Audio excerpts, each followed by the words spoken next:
ವಿದ್ಯಾರ್ಥಿಗಳಾಗಿದ್ದಾಗ ಬರೀ ಕಾಲಿನಲ್ಲಿ ಶಾಲೆಗೆ ಹೋಗ್ಬೇಕಾಗಿತ್ತು. ಅದಕ್ಕೆ ನಾನು ಹಿಂದೆ ಮುಖ್ಯಮಂತ್ರಿ ಆಗಿರುವಾಗ ಪ್ರತಿ ವಿದ್ಯಾರ್ಥಿನೂ ಕೂಡ ಶೂ ಹಾಕೊಳ್ಳೇಬೇಕು, ಯೂನಿಫಾರ್ಮ್ ಹಾಕೊಳ್ಳೇಬೇಕು, ಸಾಕ್ಸ್ ಹಾಕೊಳ್ಳೇಬೇಕು ಅಂತ ಹೇಳಿ, ಡಿಸ್ಕ್ರಿಮಿನೇಷನ್ ಇರಬಾರ್ದು, ತಾರತಮ್ಯ ಇರಬಾರ್ದು ಅಂತ ಹೇಳಿ ಶಾಲಾ ಎಲ್ಲ ಮಕ್ಕಳಿಗೆ ಶೂ ಕೊಡ್ತಕ್ಕಂಥ ಕೆಲಸವನ್ನು ಮಾಡೋದು. ಅದಕ್ಕೆ ಶೂ ಭಾಗ್ಯ.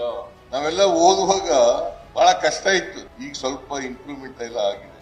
ಈಗೆಲ್ಲ ನೋಡು, ಹಾಲು ಕೊಡ್ತಾ ಇದೀವಿ, ರಾಗಿ ಮಾಲ್ಟ್ ಕೊಡ್ತಾ ಇದೀವಿ, ಮೊಟ್ಟೆ ಕೊಡ್ತಾ ಇದ್ದೀವಿ, ಬಾಳೆಹಣ್ಣು ಕೊಡ್ತೀವಿ, ಚಿಕ್ಕಿ ಕೊಡ್ತೀವಿ, ಯೂನಿಫಾರ್ಮ್ ಕೊಡ್ತೀವಿ, ಆಮೇಲೆ ಸಾಕ್ಸ್ ಕೊಡ್ತೀವಿ, ಪುಸ್ತಕ ಕೊಡ್ತೀವಿ, ಇವೆಲ್ಲ ಕೊಡ್ತಾ ಇದೀವಲ್ಲ.